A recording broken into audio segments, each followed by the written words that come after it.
After I decided to quit working in 1993, I had a few years of minor little things that I did outside, but I didn't do anything at all except to try to do volunteer kind of work. I heard about this organization that was consisted of volunteers, and it was supported by government grants. Objective was to help third world countries start businesses that were appropriate to their location. So I volunteered to assist if it became possible for me to do that. I had a couple of opportunities. One was to go to a site in Africa, but I decided not to do that one. It was too far into the interior and the corruption there, and I'm just concerned about the safety issues there, so I declined that one. And then there was one in Alexandria, Egypt, that sounded interesting, but circumstances didn't work out. The man that I was working with in the organization, their headquarters were in Washington, and I had tentatively agreed to go to Alexandria, but then he quit, and the new guy already had a source for that position, so I didn't go there. But then one came up in Kazakhstan. I volunteered to go to that one. I had always had a desire to go to Russia, and I never thought I would have an opportunity, but Kazakhstan, while they were no longer part of Russia, they'd only separated in 1993. Kazakhstan is a huge country, certainly larger than France, and it was formed in 1936 when Russia claimed it and made it part of the Russian Federation.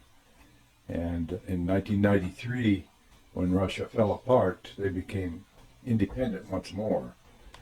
But I say independent, they've never really been a free part of the world.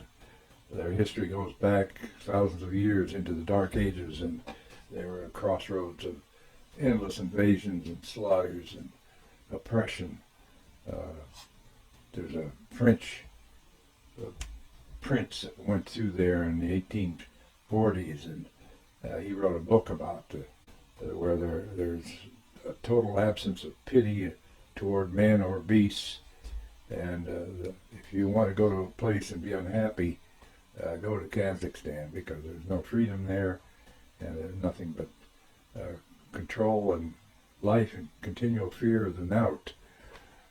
The knout was a beastly method of killing a person or permanently maiming for the slightest reason. The population there were totally ignorant, uneducated, and held in the strictest control, and lived in terrible holes that were absolutely filthy and vermin-ridden.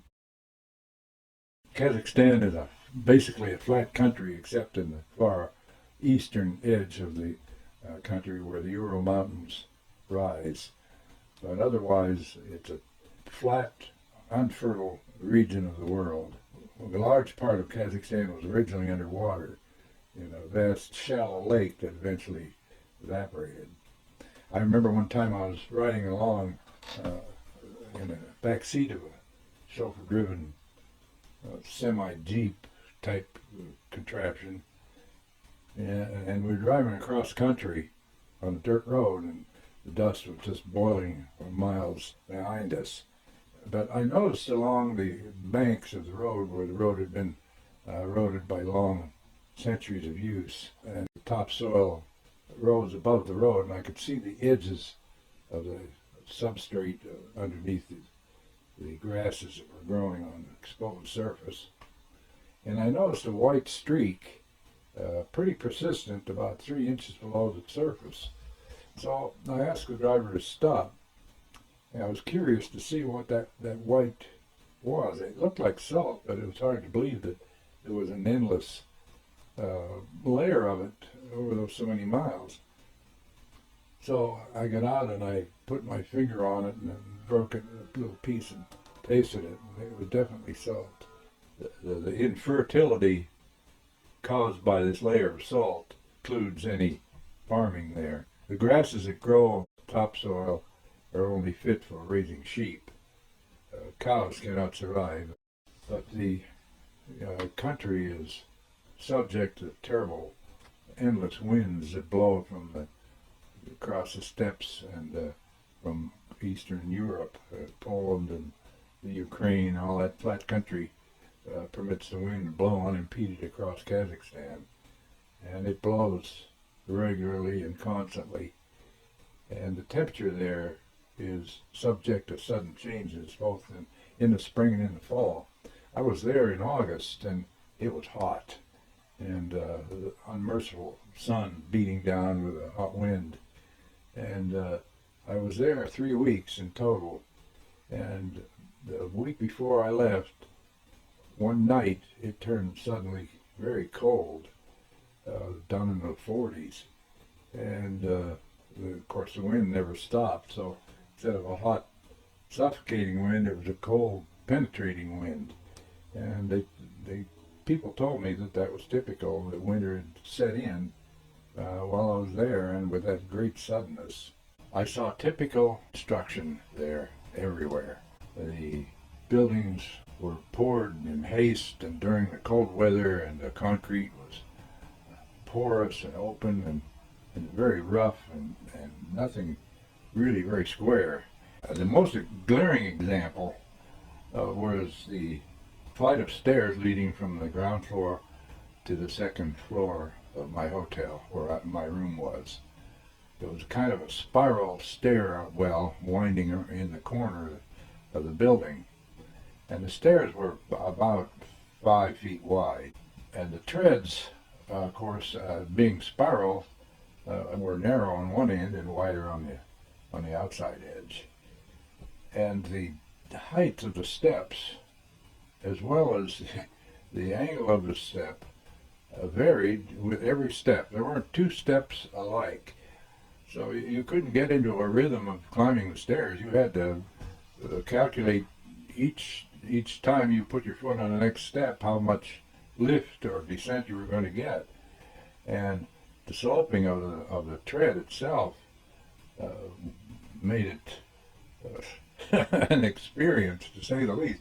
It reminded me something of the Leaning Tower of Pisa, with the spiral stairs leading up to the top of that construction being compromised by the continual leaning of the whole assembly. But in this case, it wasn't the leaning of the building that was the problem, it was the leaning of the forms that were constructed for these concrete steps. It's unbelievable how terrible they were, and of course the edges were flaked off, and it was really a dangerous business. You didn't do those steps nonchalantly, and they were well worn over the years. But everything, it seemed, that was constructed by the communists and the Russians was the same way. The office buildings were typically constructed with paranoid tendencies. Interesting to go into the office building of the factory that I was supposed to be helping. Of course, it had been built 50 years before or whatever, and it was obviously old. And the first floor had the bathroom room with a platform about 3 feet high along one wall, with maybe 15 or 20 holes in the floor of the platform, and there were no seats or anything. And in order to do a bowel movement, you had to climb about 3 steps up to the platform and then squat over this hole. And it was the most foul thing you ever imagined. You did your business into a running open sewer, and there was feces inches deep on the floor and everywhere, on the wall, splattered. It was incredibly well. I saw a comparable bathroom as we left Egypt to go into Israel at the checkout point from Egypt. It too had feces smeared by hand on the wall. Now, I didn't notice any fingerprints in the feces here, but oh man, really bad. But so there weren't any bathrooms on the upper floors. So if you had to go, you had to go down all the way down, and there weren't any elevator either. But anyway, the offices were isolated from each other by these massive walls made out of these cement blocks. The walls on the office were probably 4 feet thick, at least, and they were made out of these huge concrete blocks that they had cast. And between each office, there were 2 doors, one for each office. So there was a gap between the offices. If you walked from one office to another, you had to go through 2 doors. And if you went out into the hall, there was a 2-door partition there too. So I guess they had these multiple doors in order to keep high secrets from being overheard or plotting or whatever.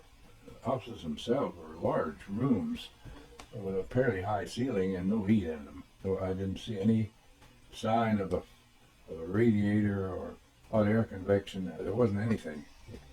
And those rooms must have been horrible in the winter when it was so cold. But they had double windows too, and everything was concrete, the floor, the walls, the ceiling, and everything. And the desk for the person in there was against the far wall. So when you walked in, you had to walk all the way across this bare floor and stark. Nothing hanging on the walls of any decorations or anything. It was really grim stuff. But they did have a table and some chairs in there where I sat along with the others, the interpreter and the president of the company and so forth. The furniture, too, was heavy, dark, terrible looking material, and they were low to the floor, too. So when you sat down, your legs were almost straight out. Really uncomfortable. But the telephone system was impossible to use in reality. When you picked up the telephone, the noises that came out of the receiver were enough to ruin your hearing for life. The static and the squeaking and the squealing noises that came out were terrible. So in order to make a call, you had to get a hold of an operator, and you had to shout to the utmost strength of your lungs in order for anything to be transmitted over the wires. So finally, you got a hold of the operator, and then you had to tell her what you wanted. And it was a long, difficult problem for the user. It was kind of a funny situation. There was a joke going around that this guy was calling Moscow, and he was shouting into the phone, and somebody said, you need to shout a little louder if you want your message to go over the wire. And the guy said, oh, I'm not using the wire today. So he was trying to shout to 300 miles across Kazakhstan without wires. I'd been there a week or so, and I told my interpreter that I would like to send a postcard to Shirley and the family. And he says, oh, no problem. We have to go down to the post office to do that. So we went into this huge old high ceiling place, and there was a woman behind the counter there. He talked to her in Russian and told her what I wanted to do. So there was a great stir of papers and so forth. And finally she pulled out a writing pad, and I had to dictate to my interpreter what message I wanted to send. So I did that, and then I had to pay a fairly large amount. I don't remember, maybe $4 or $5 for the postage. So I asked him why I couldn't write the message on a document and send it. And he said, well, all messages coming in and out of Kazakhstan have to be approved. So the only way the postcard would be sent would be for the clerk to write it. But as it turns out, it never arrived anyway, so I think she probably just chucked it into the can there, and that was the end of that incident. This hotel that I stayed in was supposedly the best in town, and the walls were at least 2 feet thick, made out of huge cement blocks, and with a double window in the openings that were left. A window on the outside of the wall and one on the inside because of the bitter cold in the wintertime. And on the inside of the room were hung carpets over the walls so that the frost that formed on the inside could be, I guess, mitigated somewhat by the carpeting that covered the frost. So it was very, very unforgiving and harsh climate. There was hardly anything to recommend it. Terrible place to live. And that Frenchman that wrote the book back in the 1840s certainly described the condition for a lot of the people. While I was there in 1998, Kazakhstan had great natural gas reserves. And while I was there, that short time, China closed a deal with the ruler of Kazakhstan to develop the natural gas, and of course they'll take the profits and the poor people will end up with nothing as the usual situation. Kazakhstan is ruled by a lifetime president who is a moon worshipper and a pagan. During the time that I was there, he was beginning a new city called Amista up in the northeastern corner of the country, in an isolated place on the flat steppes where there was no nearby towns within hundreds and hundreds of miles. And apparently he spent much of the gas funding that he got from China on building this modernistic city that's full of statues and symbols of pagan deities, mostly of the sun and associated demons that people worship. Of course, the city has been built without regard to the number of people, and it still is sparsely populated. Before I left Louisville, I was given a long list of things that I must take with me and must do prior to my arrival in Kazakhstan. Of course, aside from the shots and medicine, I was instructed to take enough Cipro to last me a month, and several cans of bug killer, and they recommended a couple of brands that were particularly potent in combating what I was going to run into.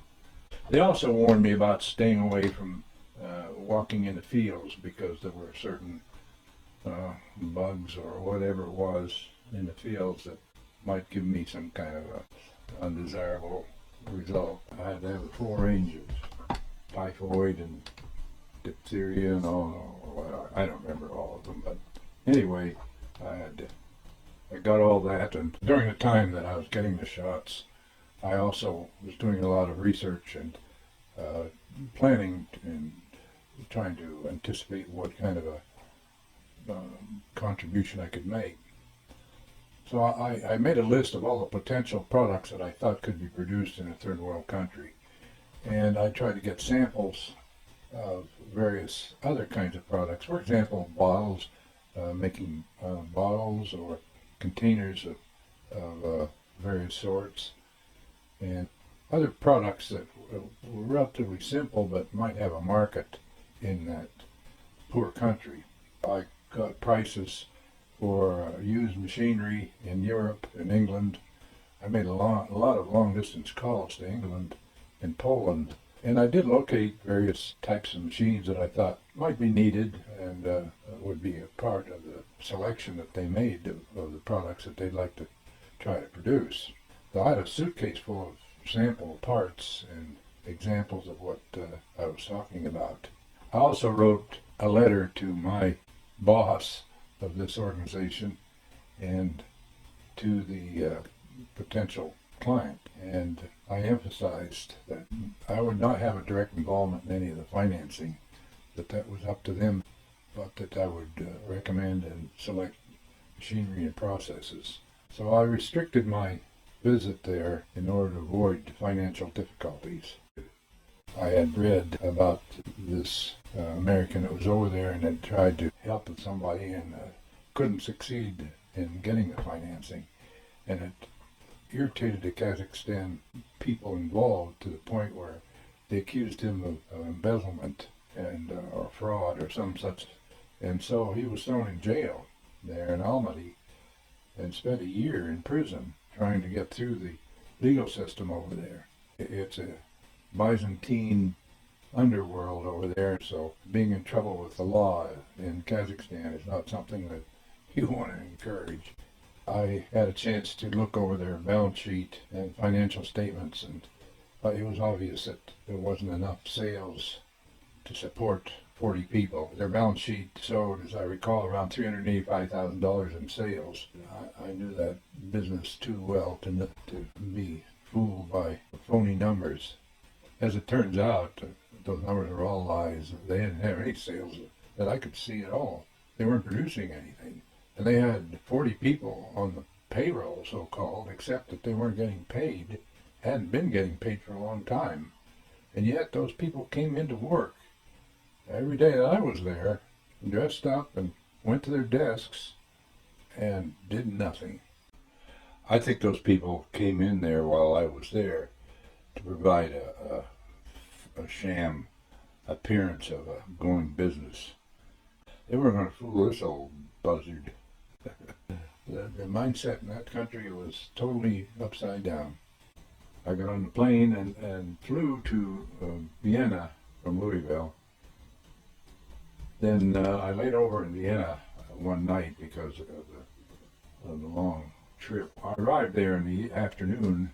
The next morning I got up and early and took a bus and train down to the city center. And I'd been there before briefly, but I just went down and walked around the stores and so forth and had lunch out on the sidewalk, which is typical in Europe, but it was a beautiful day, and they had musicians who were playing on the street, and they had a tin cup, and I don't know if they made their living that way or not, but it looked pretty skimpy to me. But the music was pretty good, and it was entertaining to watch the people eating and relaxing during the afternoon. I went to the museums there. There were statues of Frederick the Great, the Habsburgs, and so forth. It was pretty hot in the museum. They didn't have the air conditioning on, and so I didn't stay in there too long. But anyway, the next morning I caught my long, weary flight to Almaty. When I left Louisville, I had to go through Atlanta. And on the connecting flight from Atlanta to Vienna, I sat next to a woman from Texas, a medical doctor, as I recall, and she was going to Moscow. She had a year contract to work there, and she was leaving her husband back in Texas to spend a year there, and she said she wasn't getting a trip back, so it was going to be a long year for both of them. In Vienna, she took a different flight then toward Moscow. But in Vienna, the passenger that sat next to me was a guy from Vienna, and he had a lederhosen and a hunting outfit. He was going to Kazakhstan to hunt in the Ural Mountains, and he talked about his hunting exploits in Alaska and various places in the world, how many animals he'd killed and so forth. And I asked him what he did for a living, and he said he ran a butcher shop. He had 42 people working for him, and they slaughtered and butchered cattle every day. And I thought to myself, this guy just lives in blood. It seemed weird to me that a guy that killed animals for a living every day would enjoy killing more animals. But the world is full of strange people. We got to Almaty in the middle of the night, 3 or 4 o'clock in the morning, and Later on, I found out why. During the time that they were connected with Russia and Stalin was in power, Stalin forbid any commercial flights during the daytime, during the daylight hours. And of course, they'd separated from Russia in 1993, 5 years before I came there. But their mentality was still communistic, and they still, as an independent country, prohibited flights during the day and were following Stalin's edicts even after that much time had passed. We arrived there in the dark. The airport lights weren't lit, and except in the terminal building, and so we stopped out quite a distance from the terminal, and we had to walk across the tarmac, a rickety flight of stairs up into the second floor, where we were to go through customs.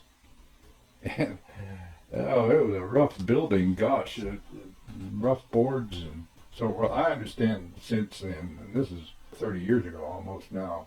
I know that they've rebuilt that terminal, but boy, in 1998 it was a pretty rough deal. We had to stand in line and wait for this guy behind this little glass window to inspect the passports. He was pretty fast. I mean, he didn't take a long time. It depended where you were from.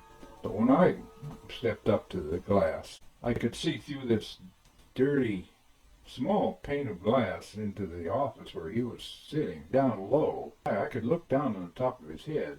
I could see that his typical officer's cap with a beak on it, and it had once been shiny, I guess, but it was frazzled now. But the top of the cap was flat, and it touched the center of his head. And originally it was kind of a light blue, but the spot where it touched his head over so many years, it turned into a greasy looking, oh, it was filthy, let's put it that way. And he was a young guy, and he didn't even look up. He just reached up and grabbed my passport off the little platform there under the window. And as soon as he saw that I was from the United States, he gave me a quick official, boy, you're in deep water look now. He pulled out it looked like a telephone book that had been printed 20, 30 years ago on thin paper, and the corners of this book were curled unbelievably. Almost the whole page was just one big curl from each corner, and oh, it was filthy and torn. And he started leafing through that thing. Of course, the pages didn't lie together with all those curled up corners. And he leafed through that thing, and every once in a while he'd look up at me with a grim look. I don't know what he was. He was really acting like he was certainly the president or his first assistant anyway. And he fooled around looking in that book maybe 5 or 10 minutes, a long time, and the people behind me were really getting upset with the whole thing. And it was funny. This skinny guy, kid really, with a greasy hat and a shaggy outfit, a shaggy uniform. I was trying to find my name in that book, I guess. I'm not sure, but after a while he gave up, and he got a stamp, and he stamped it, bam, as hard as he could. He started to hand it to me. Then he pulled it back and started to look at it again. He looked at every page in my passport. And my passport had been used pretty extensively, needless to say, over the years. And he looked at every one and looked up at me. And finally, he had to give up. He couldn't find any incriminating evidence, and he threw it back up on that little shelf and said, next, or something like that, I suppose. And I assumed that I was free to go then. So then I had to walk down a flight of stairs, and the people that were meeting me were waiting for me. We walked out to their car, and we started driving through the countryside, and pitch dark. It was really dark that night, and there weren't any lights on anywhere except for headlights. And we finally started getting into town, into Almaty, which is a fairly large city, and there wasn't one light on. And it was really an eerie sensation to drive down the streets and not have any stoplights or street lights or any lights in the houses at all.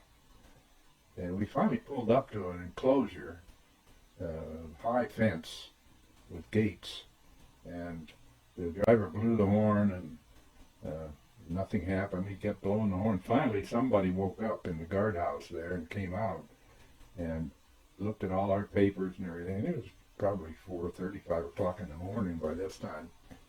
And it was a hotel enclosed with this, it could have been a penitentiary fence as far as I was concerned. It certainly was stout enough and high, too.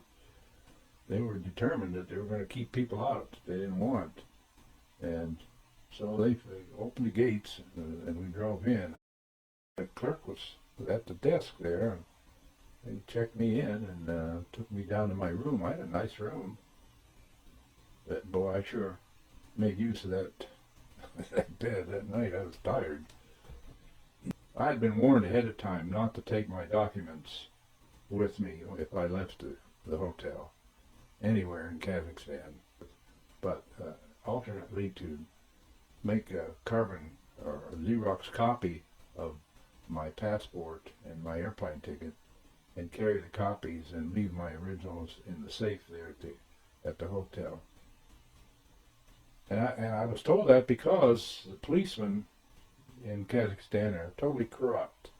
And I was warned that if I saw a policeman walking toward me on the sidewalk to cut across the street and avoid him if it was at all possible, because otherwise he would ask to see my document, knowing that I was a stranger, obviously, and that he would claim that he had to keep them for further inspection, and that would be the last I'd ever see of them, because the original documents were valuable on the black market there.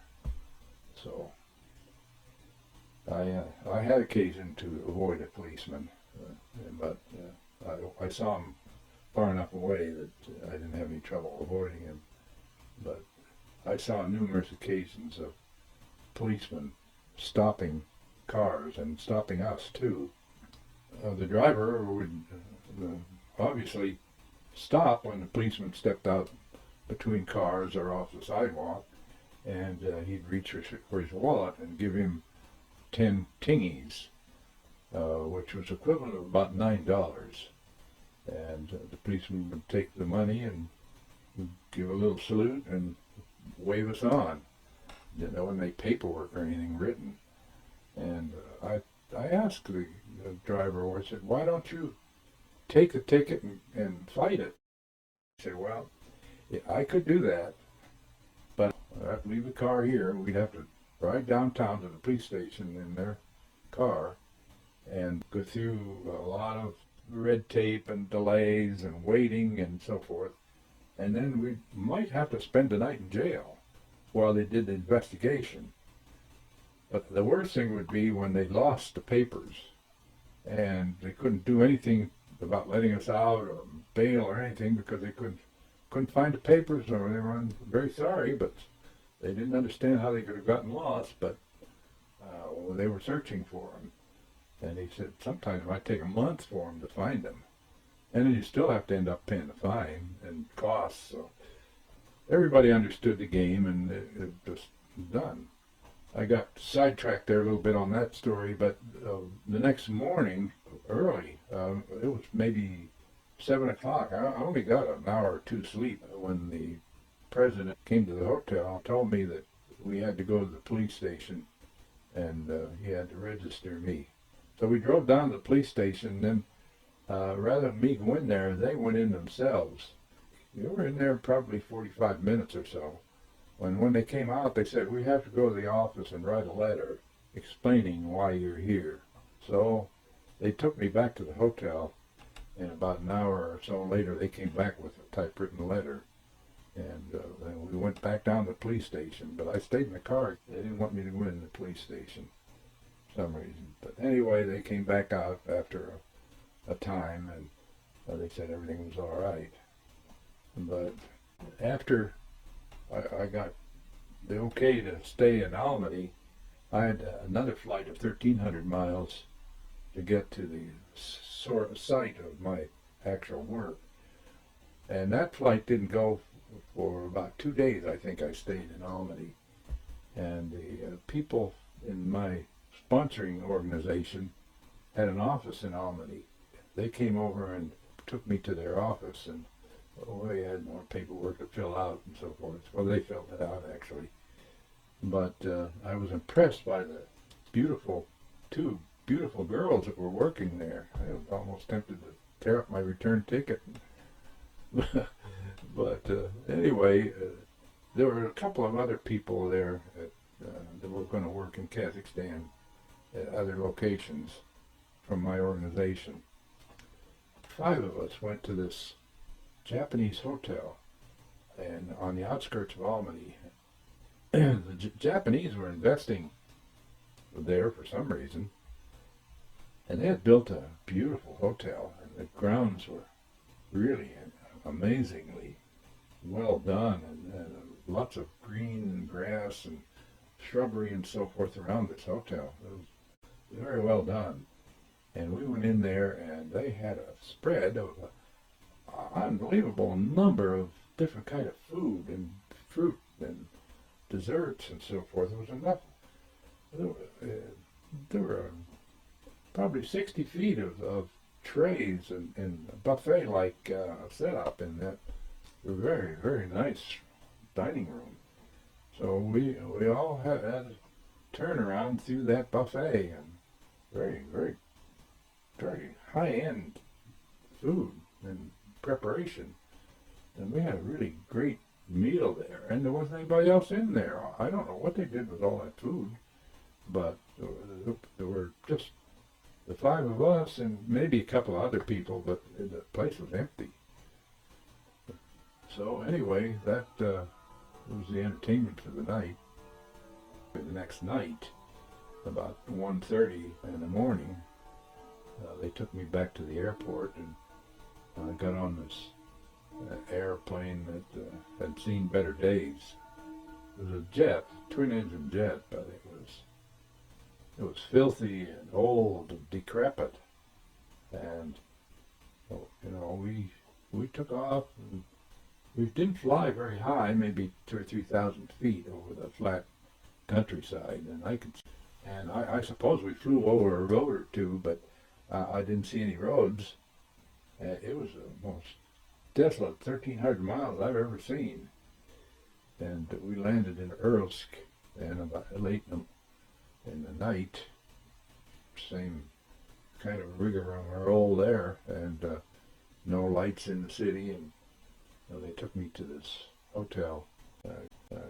You can see from this picture here, it's just a little 2-story building against a apartment building. I was greeted at the counter with 2 really, really beautiful women. One was a little heavy, but she had a beautiful face. She wasn't too heavy, let's put it that way. And the other one was somewhat younger, was probably in her mid-20s, a shapely women that would be able to maneuver anywhere. And they were dressed in dresses too, no slacks or anything like that. Actually, I didn't see any slacks or women in trousers while I was in Kazakhstan. The women there were really good looking in a slightly oriental way. The beautiful ones had a slight oriental tinge to their eyes, and of course that results from the numerous invasions of Mongols from China and that part of the world centuries ago. But these two women working behind the counter, and I don't know why there were 2 of them. But one of them escorted me up to my room and showed me how to get there and everything, and all very polite. So of course they didn't speak very much English at all, and so I go into my room and I look around, and it's 2 rooms actually, a bedroom and a combination semi-kitchen and sitting room. There was a refrigerator in there, a small one, and a table and chairs and a couch. It wasn't too clean, and it was pretty threadbare. Things had been used for many years, and I was instructed the first thing to do was to spray the bug killer. There were carpets on the floor. They had been there for quite some time. So I went around the edge of the carpet and sprayed along the wall liberally. And the first thing you know, the the life inside that room became obvious. That I wasn't the only one living and breathing in there. I don't know how many bugs came out from under the carpet and were attracted, I guess, by the odor, and of course it was fatal for them. So I collected quite a harvest of wildlife there, and I pulled the couch away from the wall so I could spray behind it, and I noticed several used condoms back there on the floor. It was third world, that's for sure. But the bed was clean enough. I looked at the sheets and they had been washed, and they were fresh anyway. But I couldn't take a shower or a bath because of the lack of hot water, and I couldn't tolerate that water temperature. It was just hideously cold. They did have a sauna in the hotel, but you had to give them a couple of days' notice, and they had to get permission to use fire it up, and so I didn't bother with it. I was there a week maybe. One day my interpreter, who could speak very good English, asked me why I wasn't using the girls. I wasn't sure exactly what he meant, although I certainly wasn't naive enough to think he wasn't referring to sexual acts. But I asked him, what do you mean? And he said, well, the girls are there. They're waiting for you to use them. They're willing to come to your room. And I told him, I said, well, I'll tell you something. I got married 48 years ago, and when I got married, I promised God and my wife that I would not have any other woman, and that's the way I believe, and that's the way I live. And he looked at me with an astonished look on his face, and he says, "Are you kidding me?" And I told him, "No, I'm not." He said, "I never heard of that." He said, "When my relatives come to visit me from out of town," he said, "before they come, I have to line up women for them, because that's why they want to come here. They want to have women." And so I guess the morality of the population, even in far-off Kazakhstan, certainly needs some attention. But they certainly wouldn't have any trouble finding customers with their appearance. And they wore makeup too. They were dressed for action, I guess. Well, we'll go to the next one for more action in Kazakhstan.